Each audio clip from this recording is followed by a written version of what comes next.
It's midday in Dakar, 1 o'clock in Lagos. Good afternoon and many thanks for staying tuned to West Africa Democracy Radio, broadcasting on 94.9 FM and worldwide on wadr.org. Welcome to Newslink. Here are the top stories. At least 10 soldiers killed in Niger with 7 others injured in an attack near the Burkinabe border. Authorities in Guinea revised the death toll of a fatal stampede which led to over 150 deaths. We had observed an increase in the number of deaths from previously reported. Some of the missing persons we had announced have been found by their relatives.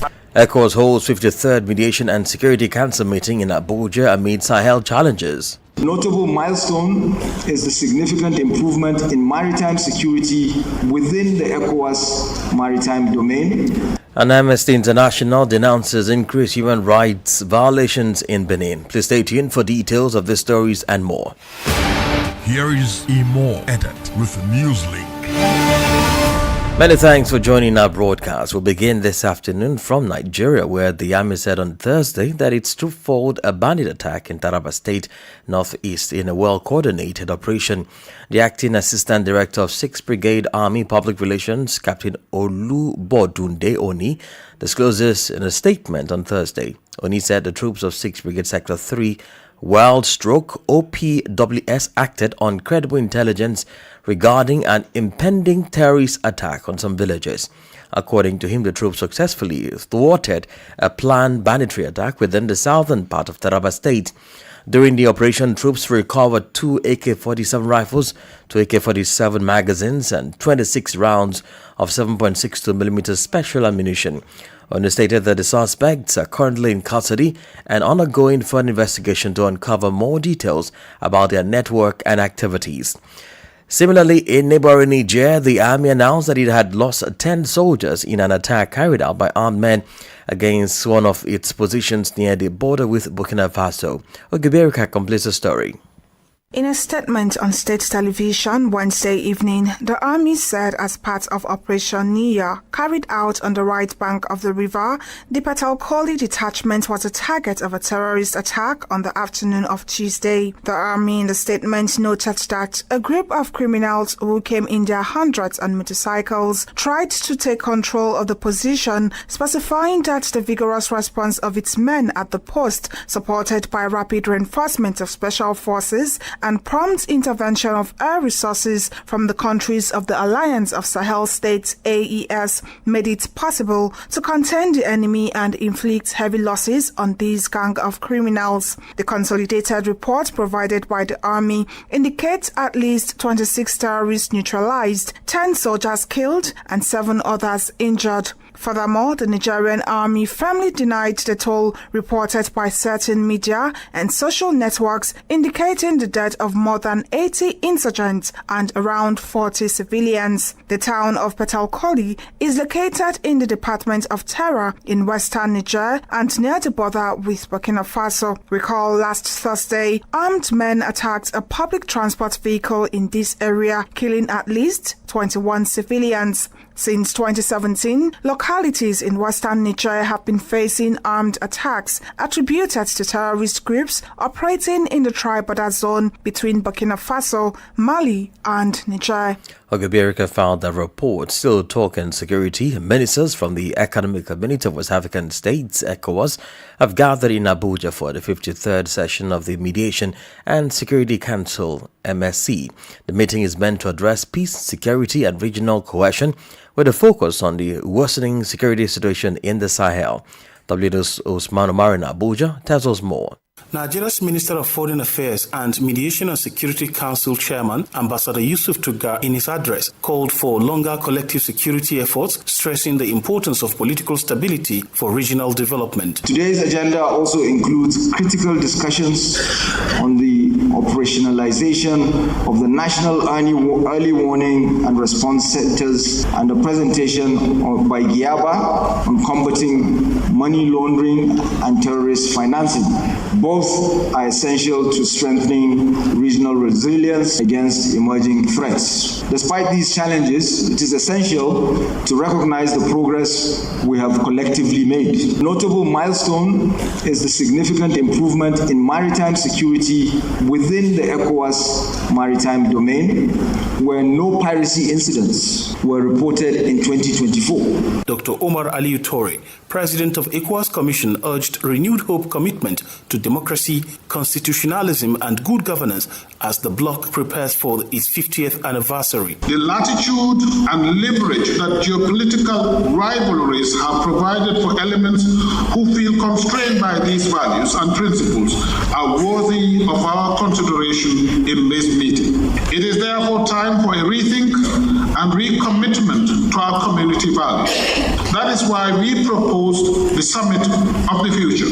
It is time to tighten the loose ends to protect our people, our institutions, and our way of life, and strengthen trust and confidence of our people in state and regional institutions. Discussions highlighted the escalating violence in the Sahel, where extremist groups and political instability have destabilized the region. Recent coups in Niger, Mali, and Burkina Faso have further strained ECOWAS efforts to restore democratic governance and counter security threats. The Council also emphasized unity in tackling external interference and the establishment of a special tribunal in the Gambia to address human rights violations. For Newslink on West Africa Democracy Radio, Usman Umar reporting from Abuja. And Guinea, the death toll from the deadly stampede at the Nzere Stadium 2 weeks ago has been revised upwards. It has risen to 150 deaths, according to a collective of human rights NGOs in Nzere. The same group of NGOs contested the government's toll the day after the tragedy. It announced 135 deaths, far from the 56 indicated by the state. More details with Echatiso. If the provisional death toll of 56 announced by the government remains unchanged 10 days after the tragedy, that of the collective of NGOs of Zerekore has risen to 150 deaths. The group announced that it had counted 15 additional bodies following investigations by these agents on the ground. Fasu Emmanuel Sangno is the spokesperson for this collective of NGOs. There were people, supporters who were not from Nzere city. They came from small villages and were transported to attend the events. So, we deployed a team to these areas to meet and discuss with them. We had observed an increase in the number of deaths from previously reported. Some of the missing persons we had announced have been found by their relatives. Additionally, other bodies have also been discovered around the stadium. As a result, we have found more bodies, which has increased the death toll we had initially reported. The Minister of Justice warned a few days ago against the publication of figures aimed at, I quote, disturbing public order, end of quote. The government has announced the establishment of a commission of inquiry in addition to the investigations already opened by the courts. Pending the results of the investigations, human rights NGOs in Zerekore deplore the absence of sanctions against the organizers of the football tournament, at the end of which there was this deadly stampede. Investigations are ongoing. It is too early to name culprits, declared government spokesman Usman Gaul Diallo. That was Afa Abubakar's report and voiced by Echatiso. Still in Guinea, the Court for the Repression of Economic and Financial Crimes ordered on Wednesday the transfer of former Prime Minister Ibrahima Kassori Fofana to a specialized center for better care. He has been on investigation for the past 2 years for alleged embezzlement of public funds, illicit enrichment, money laundering, corruption, and complicity. Here is Chernoff Ibrahimabadi's report, voiced by Christopher Aticho. This decision follows a judicial visit conducted on Tuesday to the clinic where the former Prime Minister has been hospitalized for over a year due to illness. For the defense of the former head of government under Alpha Conde, this is a relief, according to lawyer Sidiki Berete. The court has agreed with the medical staff and Dr. Ibrahim Kaseri and the one who just ordered Mr. Kaseri to go to hospital. However, in his decision, Judge Yakuba Conte did not specify whether the transfer of Ibrahima Kasori Fofana could be to a specific center in Guinea or abroad. His lawyer, Sedike Berete, insists that his client must be evacuated abroad. In Guinea, there are no centers, no plates, no instruments, no specialists. When there are specialists, they will send us to treat us. Now, the other one is asking if it's our brothers. Alhamdulillah, even if the air crisis will continue, we will treat it. We don't have anyone there. It's only 5%. If we have to make the decision today, we ask the authorities to let us out now. Fortunately, some centers around the world, if it's not Guinea, we don't have centers here. We can send them to Dakar or elsewhere. We can treat them everywhere. The most important thing is that they are treated in front of a center, in front of a platform that can make a physical intervention at the level of the colon. For now, the prosecution has not responded to this decision by the Creeds. However, it is likely that they will appeal, as they had requested the court to reject the evacuation request by former Prime Minister Ibrahima Kasori Fofana. That was Chenafa Ibrahim Asbade's report and voiced by Christopher Aticho. In Senegal, the Council of Ministers on Wednesday adopted two major bills. The first repeals Organic Law number 2012-28 of December 28, 2022, relating to the Economic, Social and Environmental Council, SESI, as well as Organic Law number 2016-24 of July 14, 2016, relating to the High Council of Territorial Communities, HCCT, confirming the abolition of these two institutions. The second bill concerns a constitutional revision, the details of which have not yet been specified. The text will soon be submitted to the National Assembly for their final adoption.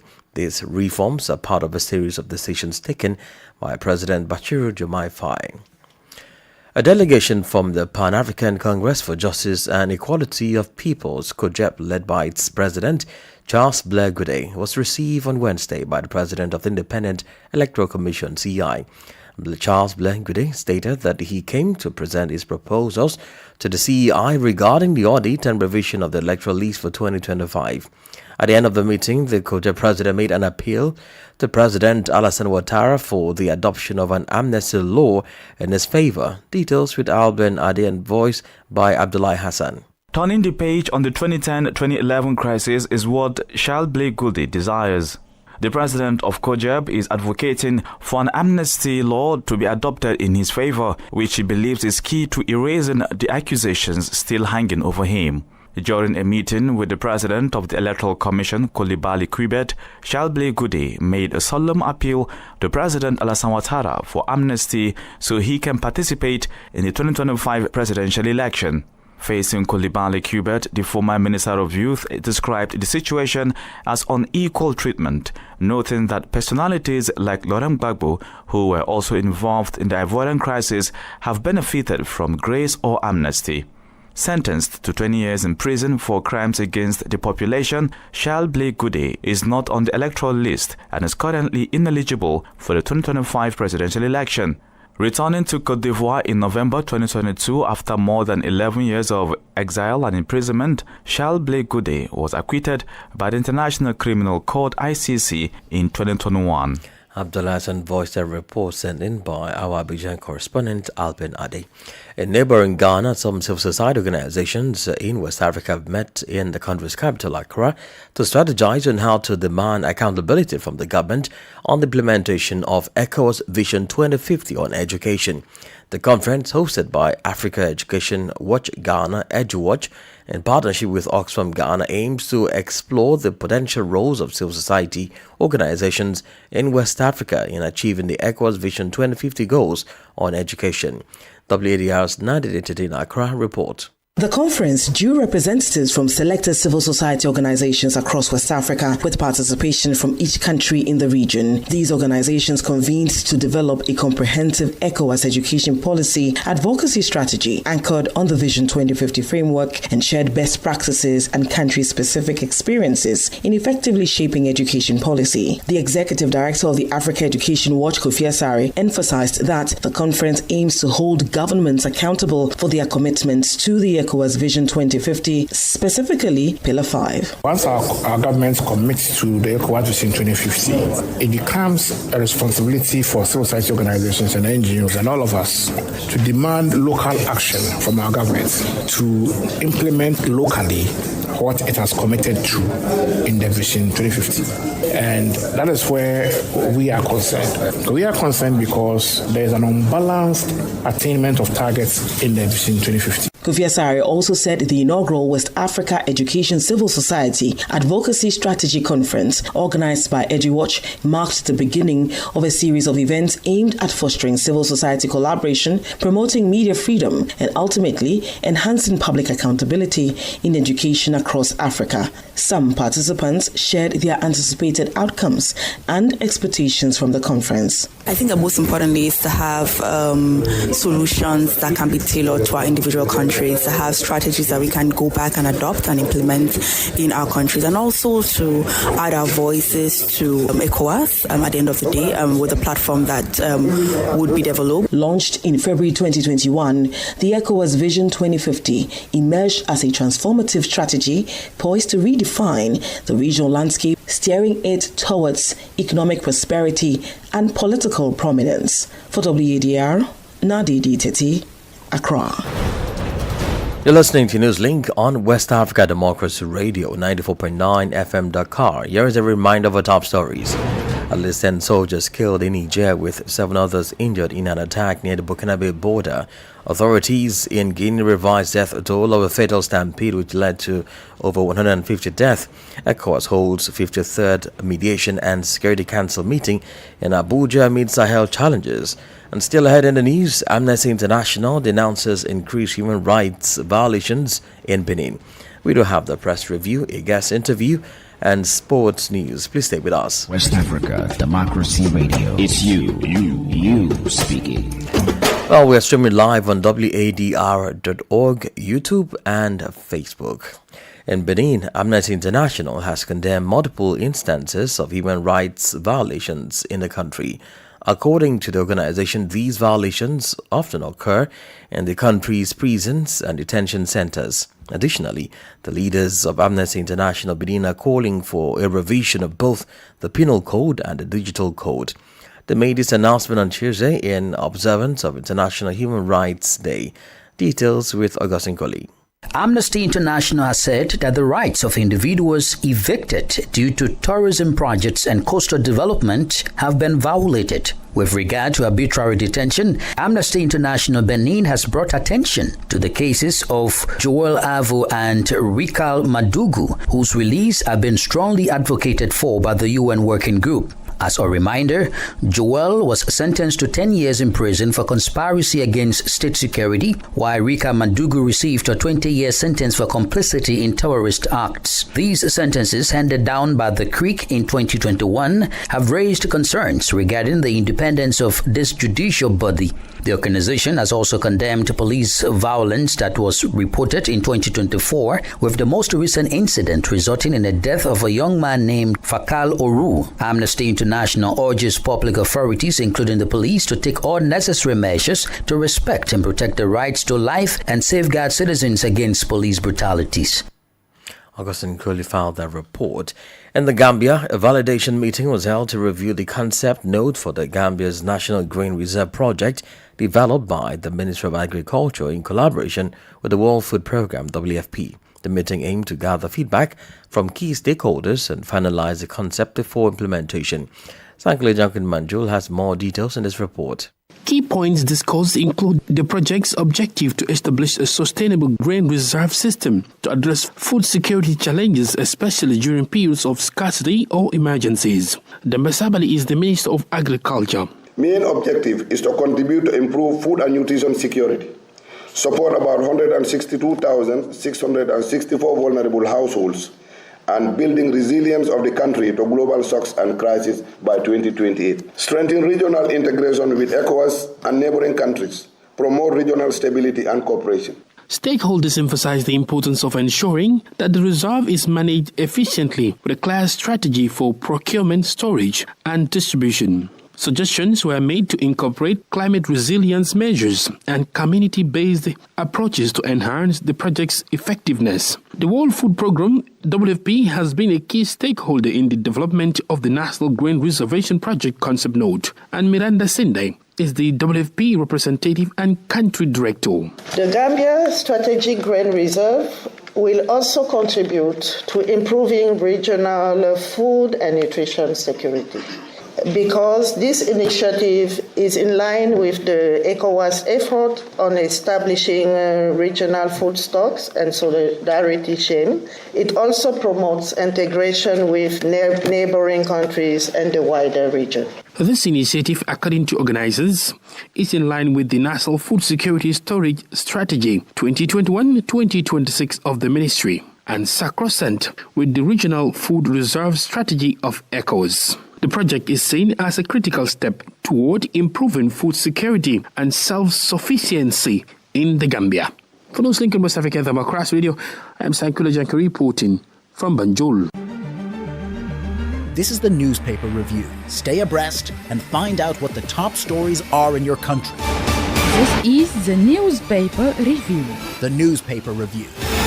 Well, let's head back to Accra as we join Nadiri Tete for the Newspaper Review. We'll start off with the Daily Graphic newspaper front page. Government will fully support transitional process, President Akufo-Addo assures. Will renegotiate IMF and World Bank deals, President-elect Mahama says so. And return official vehicles by January 3, 2025, President Akufo-Addo directs appointees. And economy grows by 7.2% in third quarter. And finally, NPP calls on stakeholders to condemn post-election violence. Now to the Ghanaian Times. Front page, 18-member transition team inaugurated. President Akufo-Addo and President-elect Mahama call for cooperation among members and efforts to halt post-election violence. Police deploy more men nationwide to clamp down on perpetrators and restore law and order. So the Chronicle newspaper, front page, Akufo-Addo and John Mahama discuss security matters, and CBG restarts foreign currency trade and election disturbances. Police adopt restraint strategy to handle hooligans. Now to the Daily Guide newspaper front page. You have my support for smooth transition. Nana tells Mahama, don't retain state cars. Akufo-Addo to appointees and reverse illegal declarations. NPP to Electoral Commission.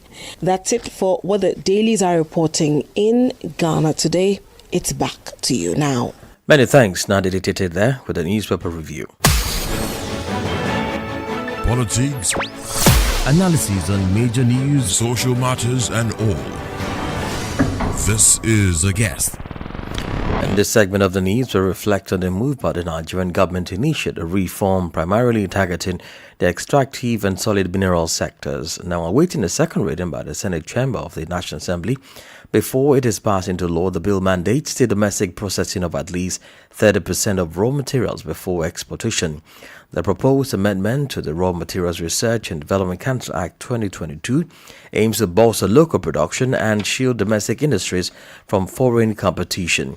Our guest, Mr. Basi Udo, publisher of an online platform Media Track Net Nigeria, speaks to WDR about the potential of the Raw Material Research Act before the National Assembly, which seeks at least 30% of domestic processing for commodities before exportation. And like many experts who have expressed mixed feelings about the development, Basi says the bill has tremendous benefits only if the existing challenges are addressed and the political will intensified. For several decades, the Nigerian economy has been exporting most of the natural resources that we have outside the country. And if we monitor closely, most of the advanced economies that depend on natural resources like crude oil, they use that to develop their economy. So I don't see any reason why we cannot retain part of those natural resources in country and try to use it to develop our economy. If we are talking about technology, those countries that have the technology, rather than us taking these raw materials to them for them to produce, sell, and develop their economy. Sometimes in this crude oil, they will buy the crude oil from Nigeria. The derivatives from crude oil, most of it, over 600 products can come up from crude oil. But all what we have in return after they refine the product is just the petrol and the maybe diesel that they bring it back to us. Experts like yourself, although they've welcomed this bill, they still really argue the practicality given the absence of some of this basic infrastructure. What is your take on that?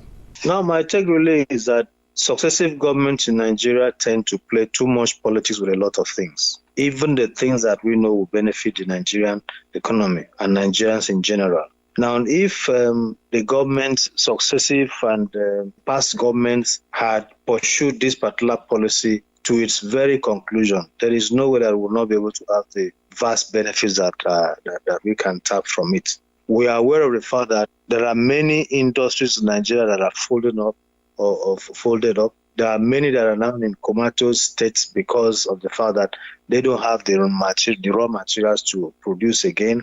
And so most of those companies have either shifted to other locations within Africa and are empowering that economy. There are a lot of textile industries that are folded up that were located in northern parts of the country before now that have moved to other locations. So if those industries were to be functional, I believe apart from the economic value that they bring, they would have created more job opportunities for Nigerians, steaming youths that are not employed to have something to engage them when they leave school. But right now, those are the kind of losses that we record that should have been avoided if this kind of bill that is being pursued now was pursued to its very logical conclusion.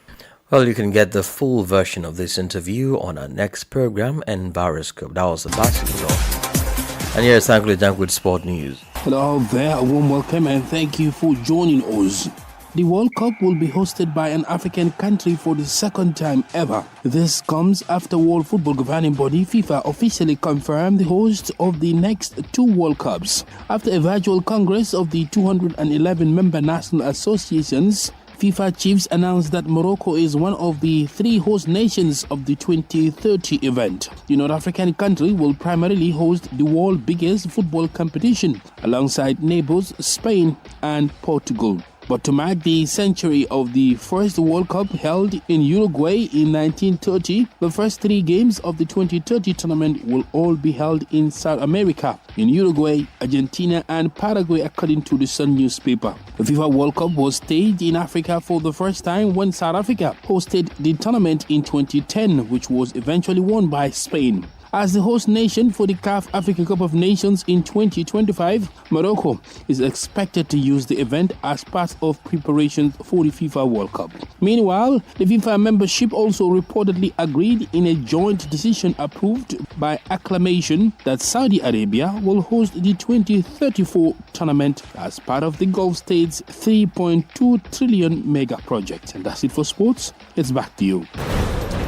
And that's it on this edition of Newslink from West Africa Democracy Radio, broadcasting in Dakar, Senegal. Thank you for listening, and many thanks to Mustafa Sek and Maudo Joe for the technical support. Do connect with us on all of our social media platforms, X, formerly Twitter, Instagram, @WDR News, and Facebook, West Africa Democracy Radio English Service. Coming up at the bottom of the hour is our flagship environment program, Enviroscope, and to be followed by Info Chez Vous. That's our news in French at 1 p.m. I am Imo Edit. Good afternoon. And many thanks to you for listening to Newslink via Hot 104.3 FM. New